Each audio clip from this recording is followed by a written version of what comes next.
తెలంగాణలో మున్సిపల్ ఎన్నికల షెడ్యూల్ విడుదలైంది. ఫిబ్రవరి 11న పోలింగ్, 13న కౌంటింగ్ జరగబోతోంది. రేపటి నుంచి మున్సిపల్ ఎన్నికలకు నామినేషన్లు ప్రారంభం కానున్నాయి. నామినేషన్ల దాఖలుకు ఈ నెల 30వ తేదీ వరకు గడువిచ్చారు. 31వ తేదీ నామినేషన్ల స్క్రూటినీ ఉంటుంది. 116 మున్సిపాలిటీలు, 7 కార్పొరేషన్స్ కు ఎన్నికలు, 2996 వార్డులకు ఎన్నికలు జరగబోతున్నాయి. పోలింగ్ కేంద్రాలు 8203, 136 కౌంటింగ్ సెంటర్లను ఏర్పాటు చేయబోతున్నారు. మొత్తం ఓటర్ల సంఖ్య 52,43,000. ఫిబ్రవరి 16న మేయర్, డిప్యూటీ మేయర్ల ఎన్నిక జరుగుతుంది. అదే రోజు మున్సిపాలిటీల్లో చైర్మన్, వైస్ చైర్పర్సన్ల ఎన్నిక. రాష్ట్రంలో అమల్లోకి ఎన్నికల కోడ్ వచ్చినట్టుగా మహేష్ భగవత్ ప్రెస్ మీట్లు చెప్పారు. అదే రోజు మున్సిపాలిటీలో చైర్మన్, వైస్ చైర్మన్, చైర్పర్సన్ ఎన్నిక ఉంటుంది. రాష్ట్రంలోకి ఎన్నికల కోడ్ అమల్లోకి వచ్చేసింది. ఫిబ్రవరి 11న పోలింగ్, 13న కౌంటింగ్.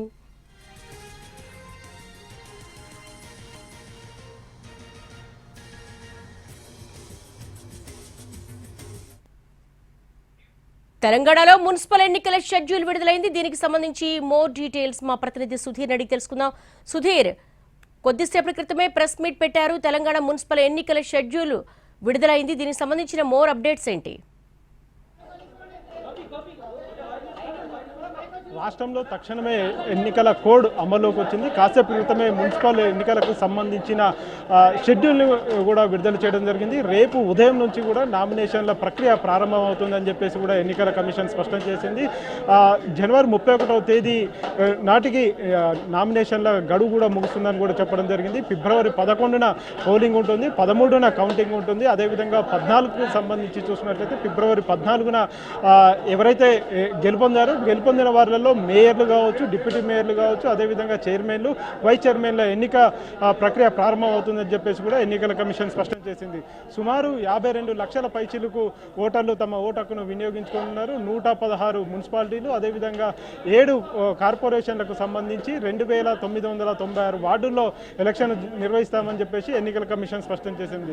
కాసేపు క్రితమే ఎన్నికల కమిషన్ ప్రెస్ మీట్లో వివరాలను చాలా స్పష్టంగా చెప్పింది. ఇందులో దాదాపు 8000 పైచిలకు పోలింగ్ కేంద్రాలు ఉంటాయని చెప్పేసి కూడా స్పష్టం చేయడం జరిగింది. ఆ తర్వాత ఉదయం ఫిబ్రవరి 11వ తేదీ ఉదయం 7 గంటల నుంచి కూడా పోలింగ్ ప్రక్రియ ప్రారంభమవుతుందని చెప్పేసి ఎన్నికల కమిషన్ స్పష్టం చేసింది. దీనికి సంబంధించి దాదాపు 25,000 పైచీలకు పోలీసులను బందోబస్తుగా ఏర్పాటు చేస్తామని చెప్పేసి ఎన్నికల కమిషన్ స్పష్టం చేసింది.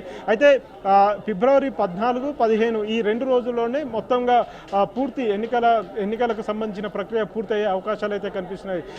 ఈ రోజు నుంచి ఎన్నికల కోడ్ అమల్లోకి వచ్చింది కాబట్టి రాష్ట్ర ప్రభుత్వానికి సంబంధించి కావచ్చు, రాష్ట్ర ప్రభుత్వం ఎలాంటి అభివృద్ధి సంక్షేమ కార్యక్రమాలను కావచ్చు, బదిలీలు, ప్రమోషన్లు లాంటివి ఎలాంటి కార్యక్రమాలు నిర్వహించొద్దని చెప్పేసి కూడా సూచించడం జరిగింది. ఈ రోజు నుంచి అన్ని మున్సిపాలిటీల్లో కూడా బందోబస్తుతో పాటుగా వెహికల్ చెకింగ్ కూడా నిర్వహిస్తామని చెప్పేసి ఎన్నికల కమిషన్ స్పష్టం చేసింది. ఇటు పోలీస్ శాఖ నుంచి కూడా వారు ఒకటే స్పష్టం చేస్తున్నారు, ఎవరైనా వ్యక్తులు దాదాపు 50,000 పైచిలకు డబ్బులను క్యారీ చేయరాదని చెప్పేసి కూడా స్పష్టం చేశారు. ఎందుకంటే 50,000 లోపు మాత్రమే నగదును క్యారీ చేయొచ్చు. అంతకంటే మించి డబ్బులను క్యారీ చేయాల్సి వస్తే సరైన ధ్రువపత్రాలను దగ్గర పెట్టుకొని వారు క్యారీ చేయాలని చెప్పేసి కూడా సూచించడం జరిగింది. మరొక వైపు ఉమ్మడి వరంగల్ జిల్లాలో ఇప్పటికే మేడారం జాతర కొనసాగుతుంది. మేడారం జాతర రేపటి నుంచి అసలైన జాతర ప్రారంభమవుతుంది. ఇది 5 రోజుల పాటు జాతర కొనసాగుతుంది. ఈ 5 రోజుల పాటు కూడా వాహనాల తనిఖీకి సంబంధించి అక్కడ ఉన్న పోలీసులకు వారు సహకరించాలి, వాహనదారులు అదేవిధంగా ప్రజలందరూ కూడా సహకరించాలని చెప్పేసి కూడా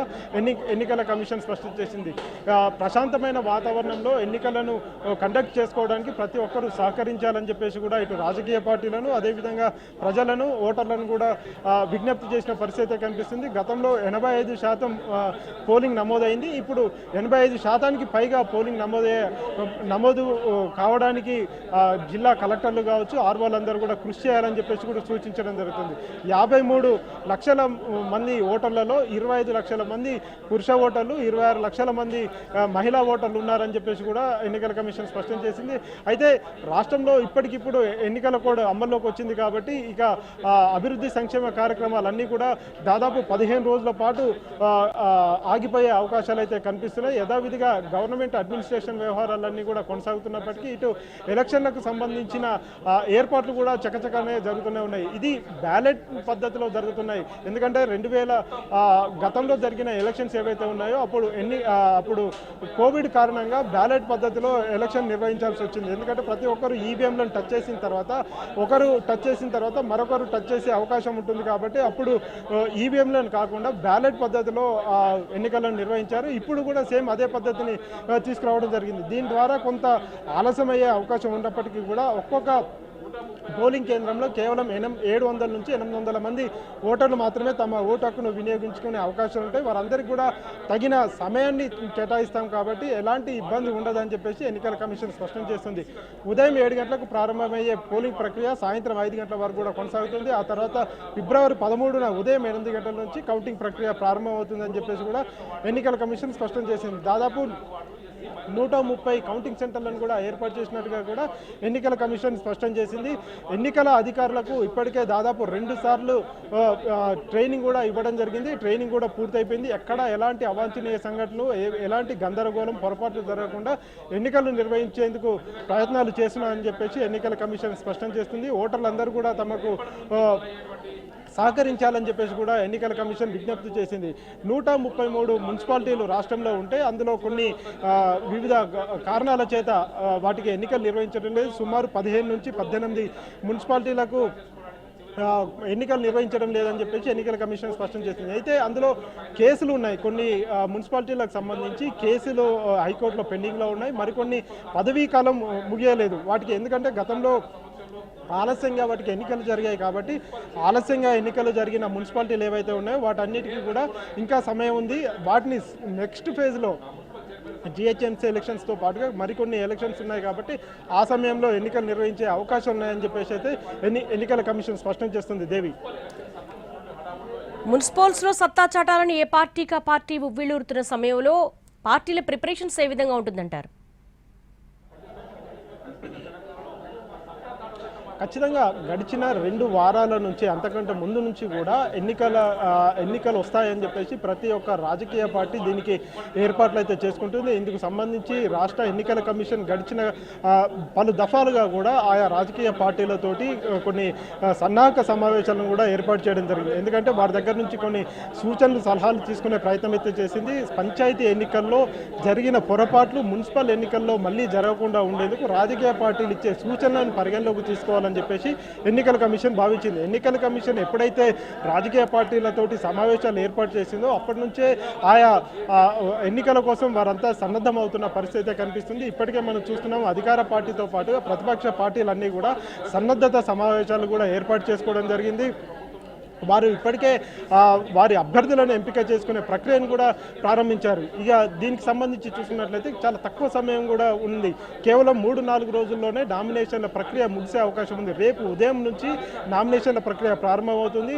జనవరి 31వ తేదీ నాటికి ఎన్నికల నామినేషన్ల పర్వం ముగుస్తుంది. అంటే కేవలం 3-4 రోజులు మాత్రమే అవకాశం ఉంది. కాబట్టి ఆయా రాజకీయ పార్టీలు వెంటనే తమ అభ్యర్థులను బరిలోకి దింపాల్సిన అవసరం ఎంతైనా ఉంది. వీరికి మొదటగా నామినేషన్లను దాఖలు చేసిన తర్వాత వారికి ఏదైతే క్యాంపెయినింగ్ పీరియడ్ ఉంటుందో అది కేవలం వారం రోజులు మాత్రమే ఉన్నట్టుగా కూడా తెలిసింది. ఈ వారం రోజుల్లోనే వారు వారి వార్డుల్లో కావచ్చు, వారి ప్రాంతాలు ఏవైతే ఉంటాయో వారి ప్రాంతాల్లో వారంతా కూడా కలియ తిరిగి ఓట్లు అభ్యర్థించుకునే అవకాశం అయితే ఉంటుంది. కాబట్టి రాజకీయ పార్టీలు త్వరితగతిన వారి అభ్యర్థులను బరిలోకి దింపాలి. వారికి సంబంధించి వెంటనే జాబితాను విడుదల చేస్తే వారంతా కూడా వెంటనే వారు పోలింగ్ సంబంధించిన ఏర్పాట్లు, అదేవిధంగా నామినేషన్లు, పోలింగ్ సంబంధించిన ఏర్పాట్లు అయితే వారందరూ చేసుకుంటారు.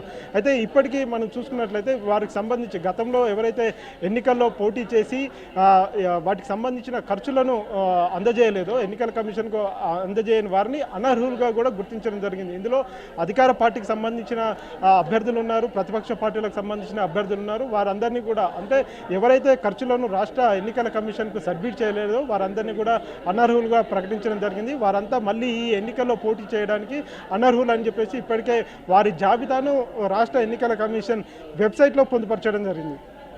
ఈ రకంగా చూసుకున్నట్లయితే రాజకీయ పార్టీలన్నీ కూడా ఈ మున్సిపల్ ఎన్నికల కోసం ఆతృతగా ఎదురు చూస్తున్న పరిస్థితి ఉంది. గడిచిన కొద్ది రోజుల క్రితం జరిగిన పంచాయతీ ఎన్నికలు ఏవైతే ఉన్నాయో అవన్నీ కూడా ఫ్రీ సింబల్ ఆధారంగా జరుగుతాయి. అందులో పార్టీలకు సంబంధం లేకుండానే వాళ్ళు స్వతంత్రంగా వాళ్ళంతా కూడా ఎన్నికల్లో పోటీ చేశారు. గెలిచిన వారిలో వారు తాము బలపరిచిన అభ్యర్థులుగా చెప్పుకునే ప్రయత్నం అయితే చేశారు. కానీ ఇవి సింబల్స్తో జరిగేటివి. ఇందులో రాజకీయ పార్టీలకు సంబంధించిన సింబల్స్ అన్నీ కూడా ఉంటాయి. ఇవి ఖచ్చితంగా సింబల్స్ మీద జరుగుతుంటాయి కాబట్టి ఎవరు కూడా ఎలాంటి ఏవైతే అంటే ఒక పార్టీలో గెలిచి మరొక పార్టీలోకి వెళ్ళే అవకాశం అయితే ఉండదు. ఒకవేళ అలాంటి పరిస్థితి వస్తే వారిని అనర్హులుగా గుర్తించేందుకు కూడా అవకాశం ఉంటుంది రాష్ట్ర ఎన్నికల కమిషన్. కాబట్టి రాష్ట్రంలోని రాజకీయ పార్టీలన్నీ కూడా ఆచితూచి తమ అభ్యర్థులను రంగంలోకి దింపే ప్రయత్నాలు అయితే చేస్తున్నాయి. ఇప్పటికే రాష్ట్రంలోని అన్ని ప్రముఖ రాజకీయ పార్టీలన్నీ కూడా అభ్యర్థులను ఖరారు చేసే పనిలో ఉన్నాయి. 1-2 రోజుల్లోనే అభ్యర్థుల జాబితాను కూడా ప్రకటించే అవకాశాలు అయితే కనిపిస్తున్నాయి. దేవి.